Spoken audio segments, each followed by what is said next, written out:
Introduction: The power of effective communication. All our subscribers, God bless you for believing in us. If you have not subscribed yet, kindly do well and subscribe for us, please. Everything you are doing, stop it now and have time for this powerful book. We are about to dismantle it chapter by chapter.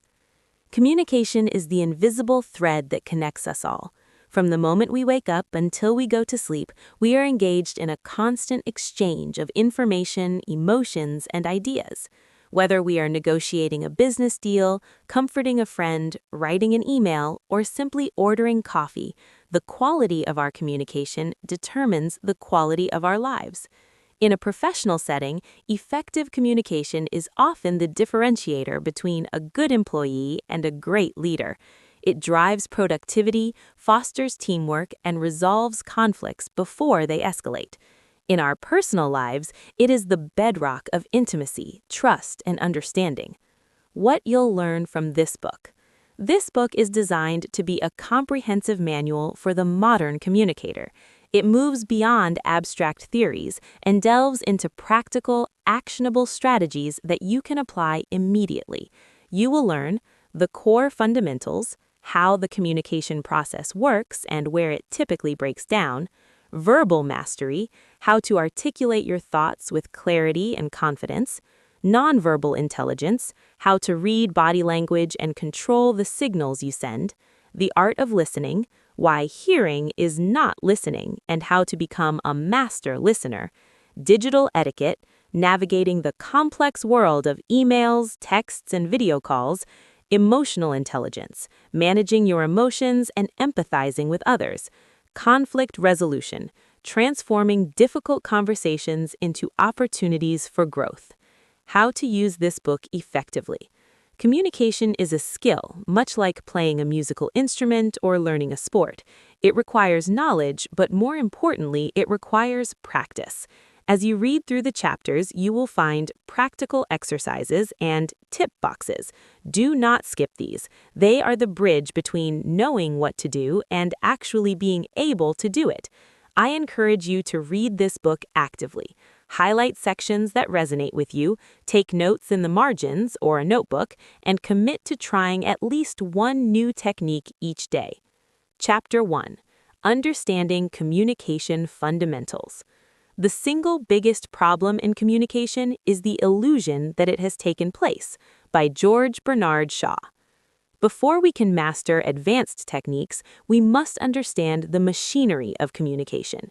At its simplest, communication is the act of transferring information from one place, person, or group to another. The communication process model. Communication is not a one-way street, it is a loop. The standard model involves the sender, the person initiating the message, the information being conveyed, encoding, putting thoughts into words, gestures, or text, the channel, the medium used, face-to-face, email, phone, the receiver, the person for whom the message is intended, decoding, the receiver interpreting the message, feedback, the receiver's response, completing the loop. Breakdowns can occur at any stage. You might encode your thought poorly, using jargon the receiver doesn't understand, choose the wrong channel, breaking up via text message, or the receiver might decode it incorrectly due to their own biases. Key principle: clarity over complexity. Effective communication is rarely about using big words to sound smart. It is about expressing your idea so clearly that it cannot be misunderstood. When in doubt, simplify. Chapter summary. Communication is a cyclical process involving sending, encoding, decoding, and feedback. Barriers exist in every interaction. Identifying them is the first step to overcoming them. The goal of communication is shared understanding, not just transmission of data. Chapter 2: Mastering Verbal Communication. Verbal communication is the primary tool we use to influence the world. The words you choose and the way you deliver them shape how others perceive you and your ideas. The art of speaking clearly. Mumbling, rushing, or trailing off can kill your credibility. To speak clearly, pace yourself. Nervous speakers tend to speed up. Slowing down makes you appear more confident and gives your audience time to process. Enunciate. Articulate the ends of your words. Don't let sentences blur into one long sound. Pause. Silence is powerful. Use pauses to emphasize a point or to gather your thoughts instead of using filler words like or like. Tone and voice modulation. Your tone conveys the emotional context of your words. A monotonous voice is boring, while an overly aggressive tone triggers defensiveness. Try to match your tone to the content. If you are delivering exciting news, let your voice rise in pitch and energy. If you are discussing a serious issue, lower your pitch and slow your cadence. Storytelling techniques. Humans are wired for stories. Facts tell, but stories sell. To make your communication memorable, start with a hook. Grab attention immediately. Have a clear structure: beginning, context; middle, conflict or action; end, resolution. Make it relatable. Use elements your audience can identify with. Exercise: the 60-second story. Task: pick a simple event from your day, like getting coffee or missing the bus. Record yourself telling the story in 60 seconds. Goal: focus on varying your tone and removing filler words. Listen to the recording. Did you sound bored, excited, clear? Chapter 3. The Silent Language, Nonverbal Communication. Research suggests that a significant portion of communication is nonverbal. Your body speaks volumes before you even open your mouth. Body language basics. Open body language invites connection. Closed body language signals defensiveness. Open, uncrossed arms, facing the person, leaning slightly forward. Closed, crossed arms, turning away, hunching shoulders. Facial expressions and eye contact. The face is the most expressive part of the body. A genuine smile can disarm conflict, while a furrowed brow can create tension. Eye contact is equally critical. Maintaining eye contact, about 60 to 70% of the time, shows confidence and interest. Avoiding it can look shifty or insecure. Cultural note. Be aware that norms for eye contact vary globally. In many Western cultures, direct eye contact is positive. In some Eastern cultures, prolonged eye contact can be seen as disrespectful or challenging. Gestures and posture. Use your hands to emphasize points, but avoid erratic waving, which can be distracting. Your posture affects your chemical balance. Standing tall, the power pose, can actually increase testosterone and lower cortisol, making you feel more confident. Chapter summary. Nonverbal cues often carry more weight than words. Alignment is key. Your words and your body language must say the same thing. Observation is a skill. Watch others to understand their unspoken feelings. Chapter 4. Active listening, the foundation of connection. Communication does not begin with speaking, it begins with listening. Active listening is the ability to fully receive, understand, and respond to another person with genuine attention and presence. It is the hidden foundation of trust, influence, emotional connection, and meaningful relationships. Most people listen only to reply. Very few listen to understand.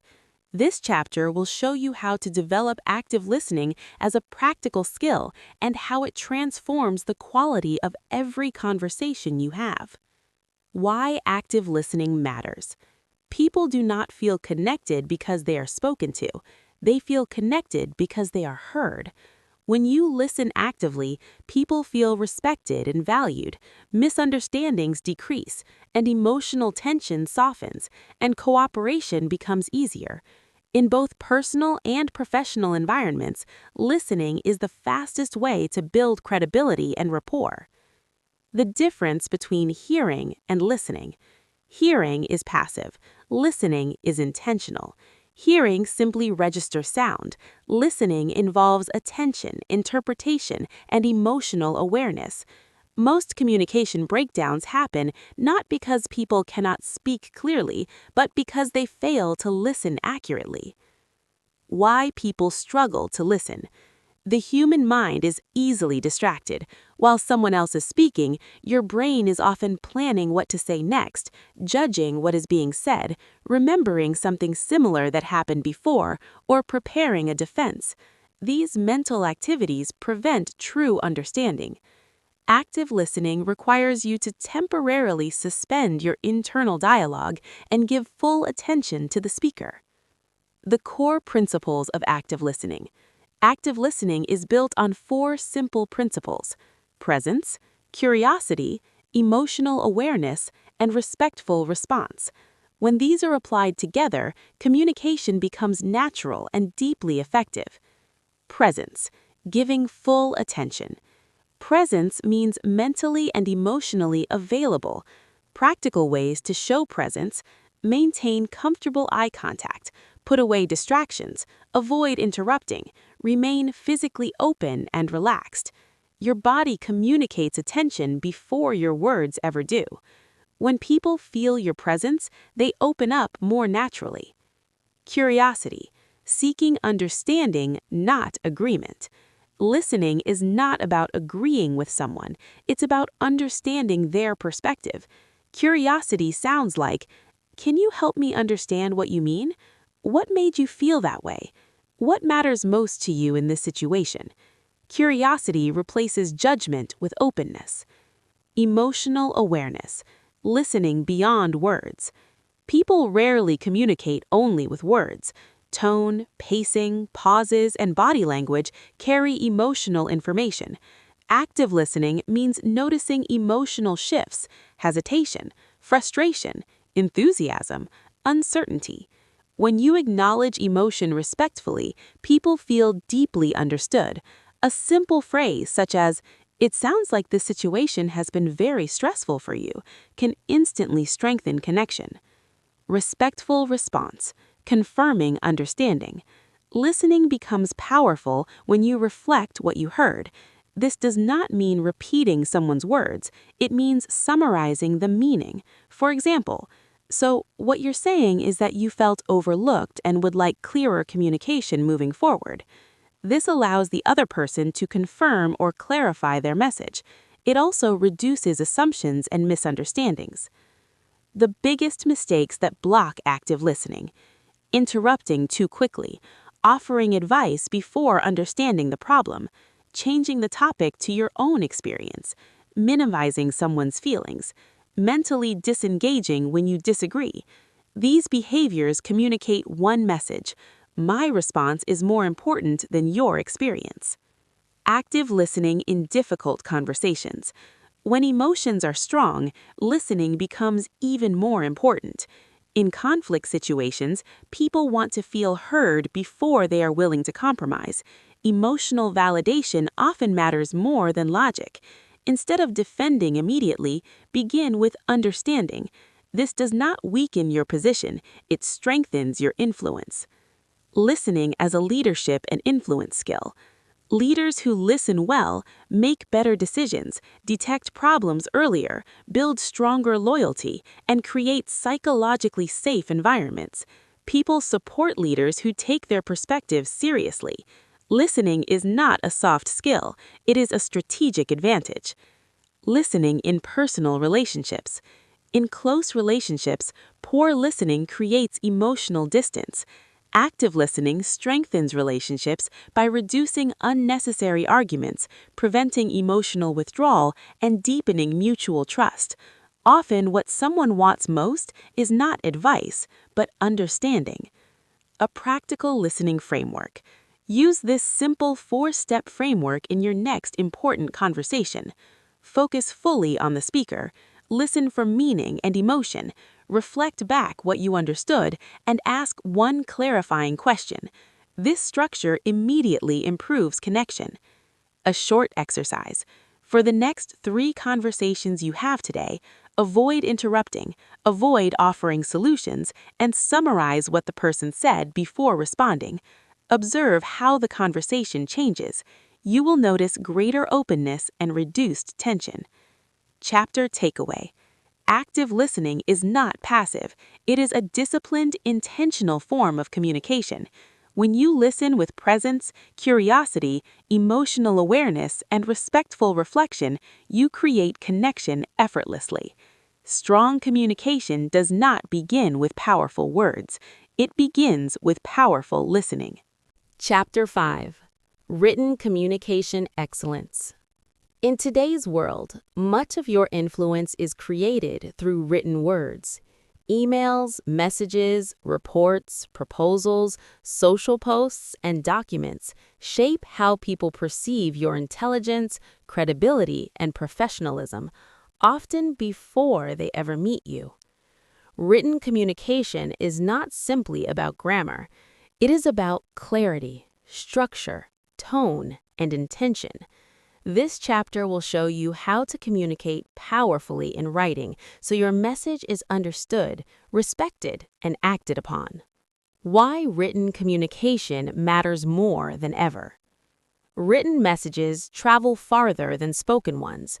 They are read without your voice or facial expressions, interpreted through the reader's emotions and assumptions, stored, forwarded, and remembered. Because written words lack tone and body language, they must carry meaning clearly and carefully. Poor writing creates confusion. Clear writing builds trust. The goal of excellent written communication. The purpose of writing is not to sound impressive, it is to be understood quickly and correctly. Excellent written communication achieves 3 outcomes. The reader understands your message easily. The reader knows exactly what is expected. The reader feels respected and considered. When these 3 are present, your writing becomes effective. The foundation. Clarity before style. Clarity always comes before elegance. Before you write, ask, what is the main point of this message? What action, if any, do I want the reader to take? What does the reader already know?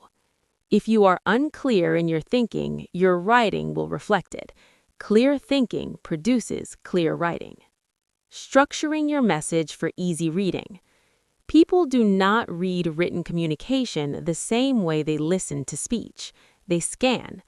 To support the reader, begin with the main idea, use short paragraphs, separate ideas into logical sections, and avoid large blocks of text. A simple structure works best. Purpose, context, key points, next steps. This structure reduces mental effort for the reader. Writing with the reader in mind. Effective writing is reader-centered, not writer-centered. Always consider the reader's time, their level of knowledge, their priorities, and their emotional state. Ask yourself, what would make this easier for the person reading it? This mindset transforms the quality of your communication. Choosing words that create understanding.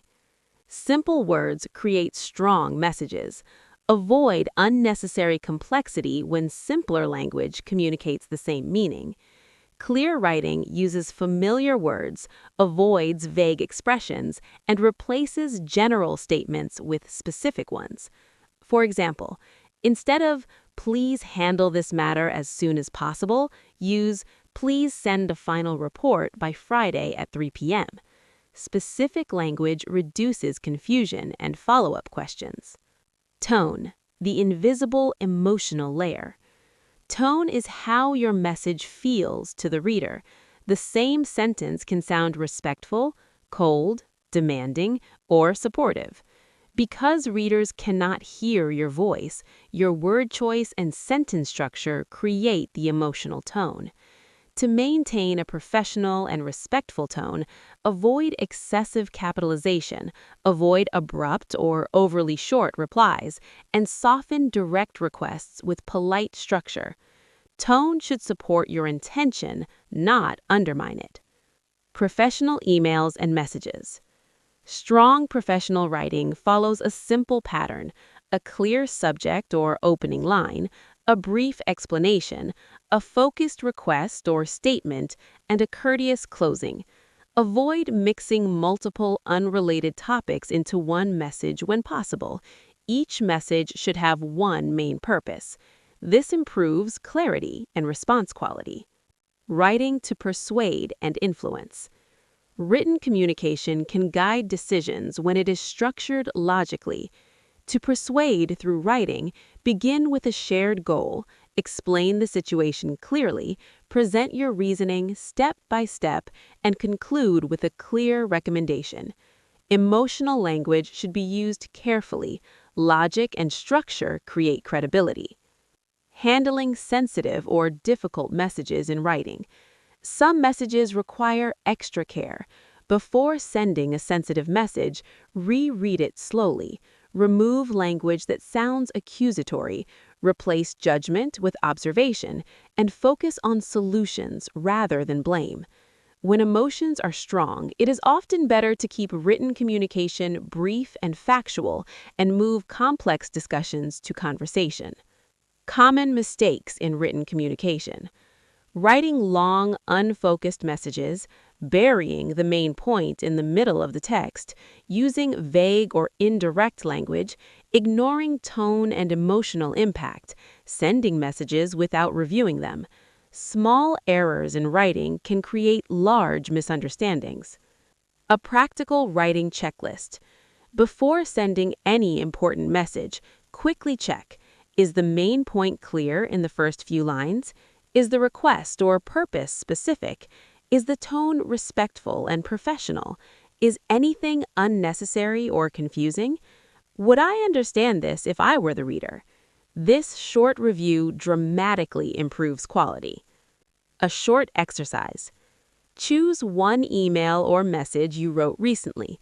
Rewrite it by moving the main point to the beginning, shortening sentences, clarifying any vague expressions, and adjusting the tone to sound calm and respectful. Compare the two versions. Notice how clarity and impact increase immediately. Chapter takeaway. Written communication is a powerful extension of your thinking. When your writing is clear, structured, and respectful, people respond more positively, misunderstandings decrease, and your credibility grows. Excellence in writing is not about perfection. It is about making your message easy to understand, easy to trust, and easy to act upon. Chapter 6. Digital communication in the modern age. The screen creates a barrier that removes many nonverbal cues. This makes digital communication prone to misunderstanding.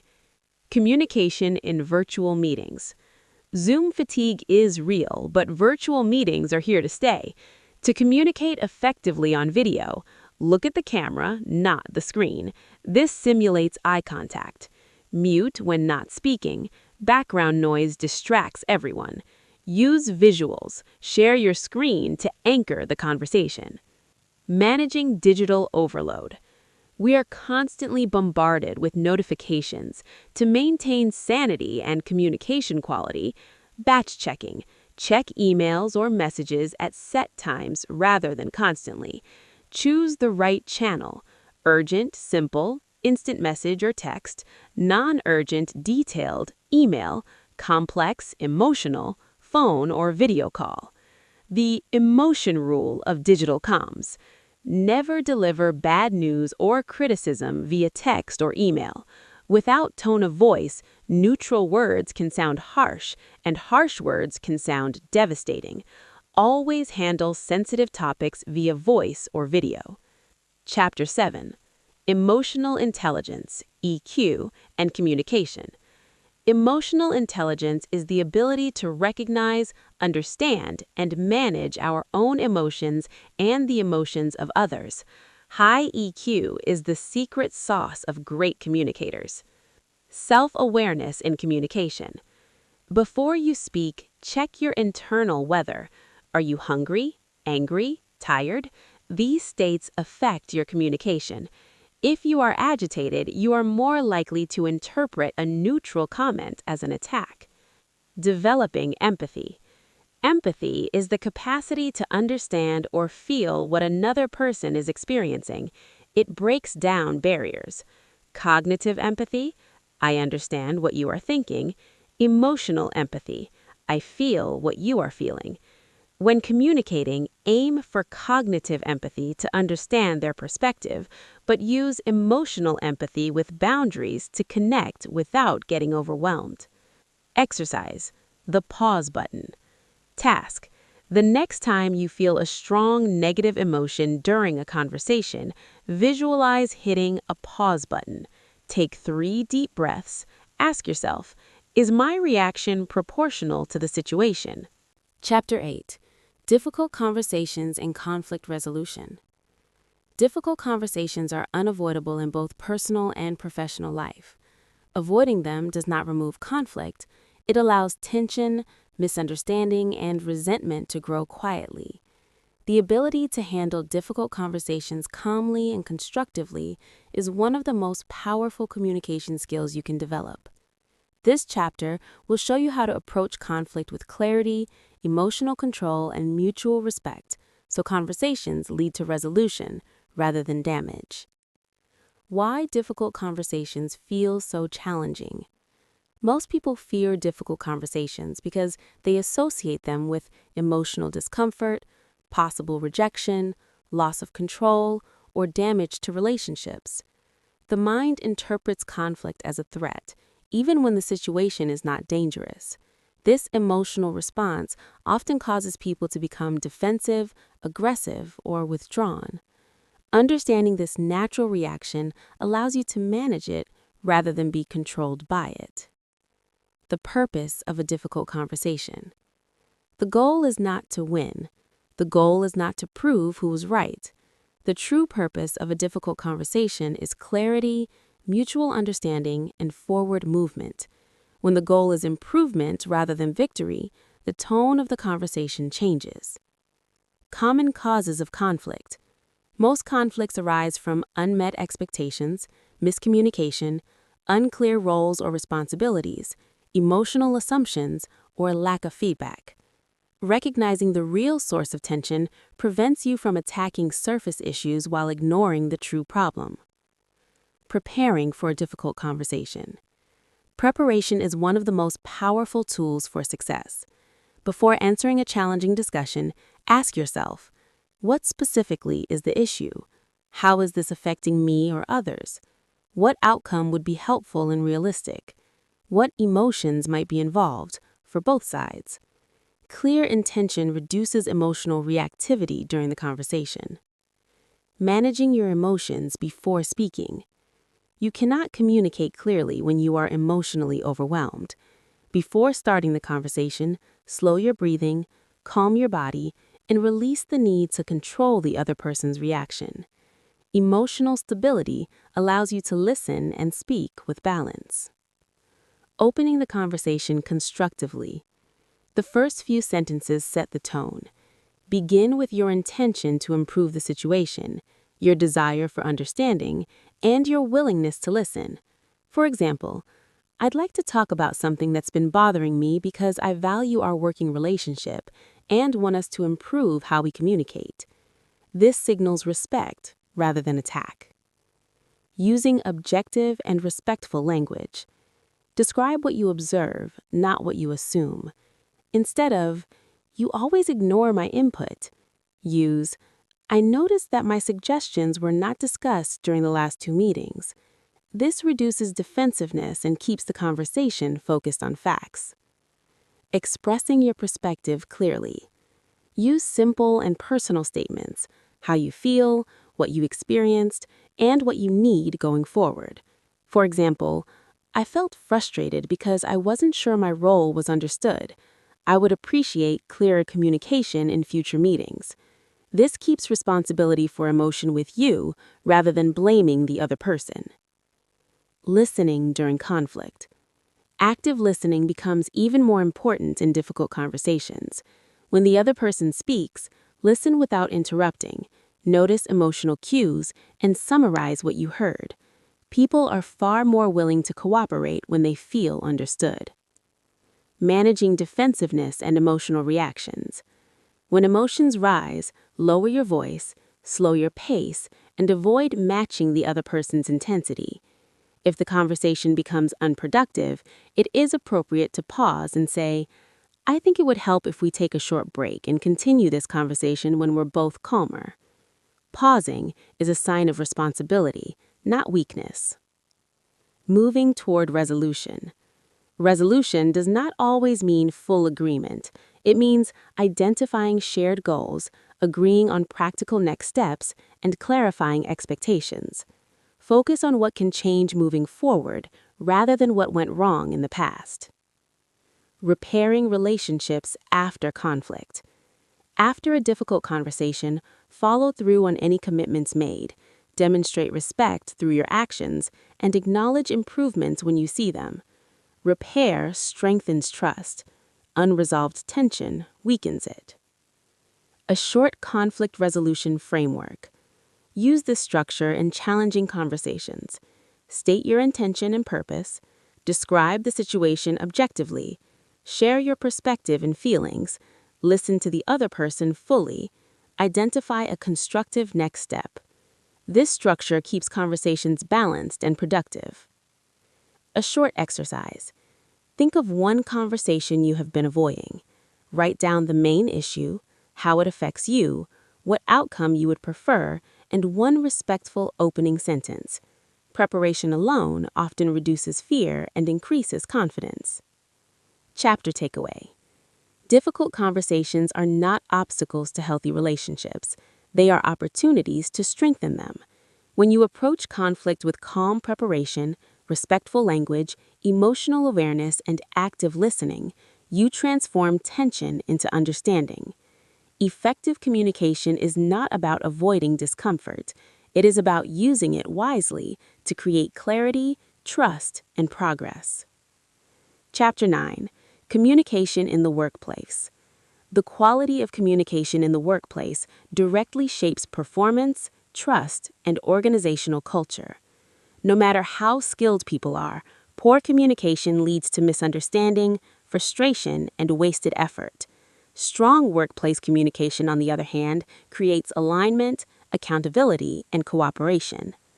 This chapter focuses on how to communicate clearly, respectfully, and effectively in professional environments. Why workplace communication is different.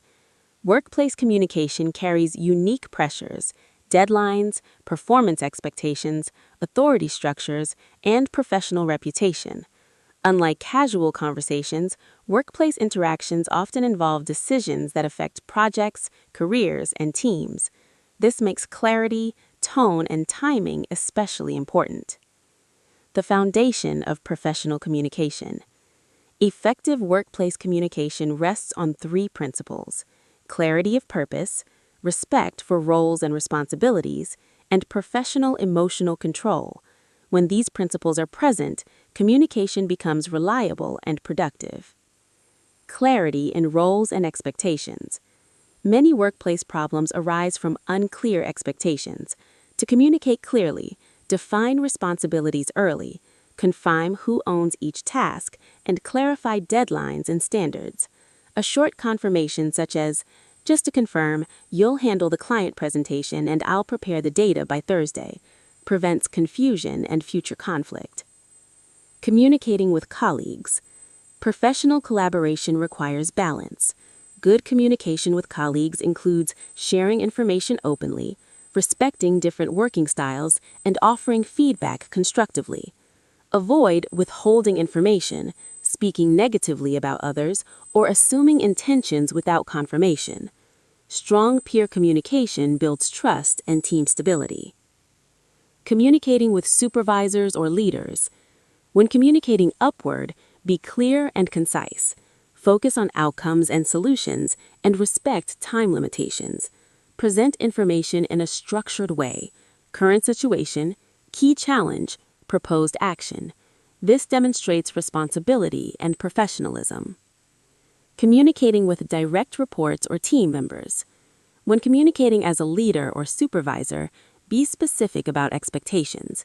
Explain the reason behind decisions when appropriate, and invite questions or clarification. Clear guidance reduces anxiety and increases performance. Respectful leadership communication encourages accountability rather than fear. Meetings as a communication tool. Meetings are often misused.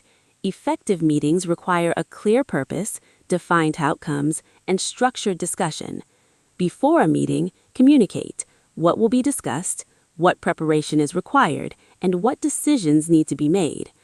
After the meeting, summarize key points, responsibilities, and next steps.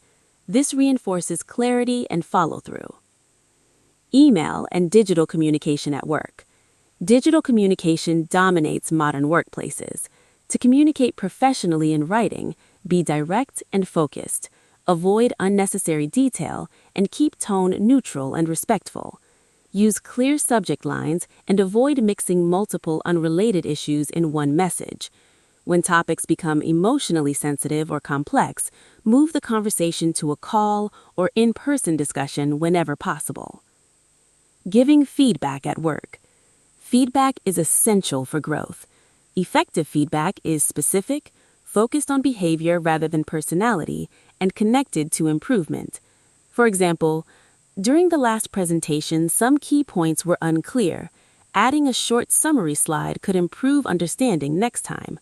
This approach supports development without creating defensiveness. Receiving feedback professionally. Receiving feedback is as important as Receiving feedback well is as important as giving it.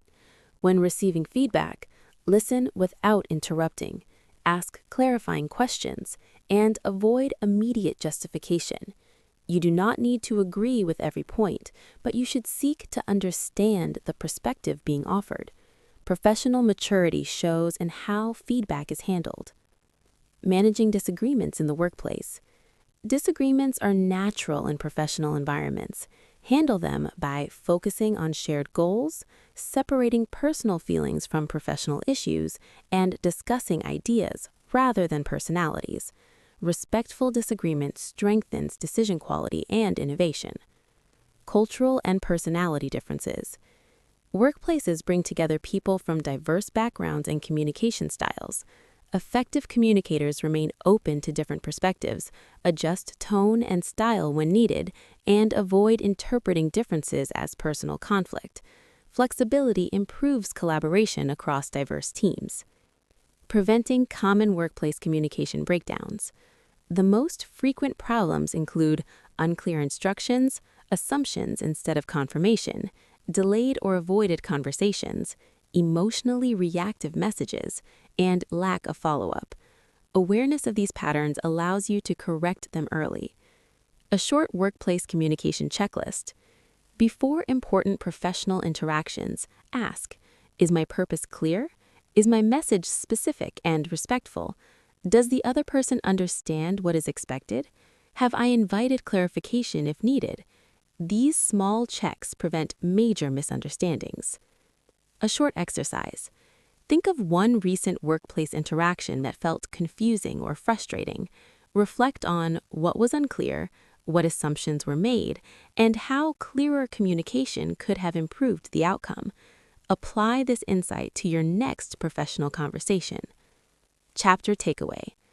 Communication in the workplace is not just about exchanging information. It is about creating clarity, cooperation, and trust under pressure. When you communicate with structure, respect, and emotional control, you strengthen your professional reputation and contribute to a healthier, more effective working environment. Chapter 11. Persuasion and Influence. Persuasion isn't manipulation, it's guiding others to see the value in your perspective. The psychology of persuasion. Robert Cialdini's principles of persuasion are timeless. Reciprocity. People want to return favors. Social proof. People follow the lead of others. Authority. People defer to experts. Scarcity. People want what is rare. Building credibility. You cannot persuade if you are not trusted. Build credibility by being consistent, doing what you say you will do, admitting when you don't know the answer, showing genuine interest in the other party's success. Chapter 12, Your 30-Day Communication Improvement Plan. Turn these concepts into habits. Follow this roadmap. Week 1, Foundation Building. Day 1 to 3, observe. Don't change anything, just notice your habits. Do you interrupt? Do you say, Day 4 to 7, focus on presence. Put your phone away during every conversation. Day 8 to 10, practice the pause. Wait 2 seconds before responding to anyone. Day 11 to 14, focus on active listening. Paraphrase back what you hear 3 times a day. Day 15 to 17, work on body language. Uncross arms, maintain eye contact. Day 18 to 21, practice clear writing. Edit every email to be 20% shorter. Day 22 to 25, tackle a difficult conversation you've been avoiding. Use the preparation techniques. Day 26 to 30, ask for feedback. Ask a trusted friend or colleague, how can I communicate better? Conclusion: your communication journey forward. Communication is not a single skill you master once. It is a lifelong practice that shapes your relationships, your career, and the way you experience the world. Throughout this book, you have explored how communication works at its core, from understanding fundamental principles to listening deeply, expressing yourself clearly, navigating conflict, and communicating effectively in professional and personal settings. What matters most now is not how much you have learned, but how consistently you apply it. Communication begins with awareness. Every meaningful improvement in communication starts with awareness. Awareness of your tone, your assumptions, your emotional reactions, and the impact your words and behavior have on others. When you become aware of how you communicate, you gain the ability to choose better responses instead of reacting automatically. Progress comes from small daily changes. You do not need to change everything at once. Real growth comes from small habits, such as listening fully before responding, asking clarifying questions, pausing before sending an emotional message, and expressing your needs calmly and directly. These small adjustments accumulate and gradually transform how others experience you and how you experience them. Courage is part of effective communication. Clear communication requires courage. It takes courage to speak honestly, address misunderstandings, give constructive feedback, and initiate difficult conversations. Avoidance may feel easier in the moment, but clarity builds stronger relationships and healthier environments over time. Communication strengthens every area of your life. The skills you have learned are not limited to one setting. They influence your family relationships, your friendships, your workplace performance, and your leadership potential. When your communication improves, your influence, trust, and emotional stability grow with it. Make communication a personal practice. Treat communication as a daily discipline. Reflect regularly on how you handled conversations, what you could improve, and what helped create understanding. Growth comes from reflection followed by action. Your personal commitment. As you move forward, make a simple commitment to yourself. To listen more than you speak when understanding is needed, to speak more clearly when silence would create confusion, to approach conversations with respect, curiosity, and responsibility. This commitment will guide your communication far more than any technique alone. A final reflection. Ask yourself, how do I want people to feel after they communicate with me? Let your answer guide your words, your tone, and your behavior. Final takeaway. Your communication journey does not end with this book. It begins with your next conversation. Every interaction is an opportunity to create clarity, trust, and connection. Choose to communicate with intention, and you will continue to grow, not only as a communicator, but as a person. Thank you for watching.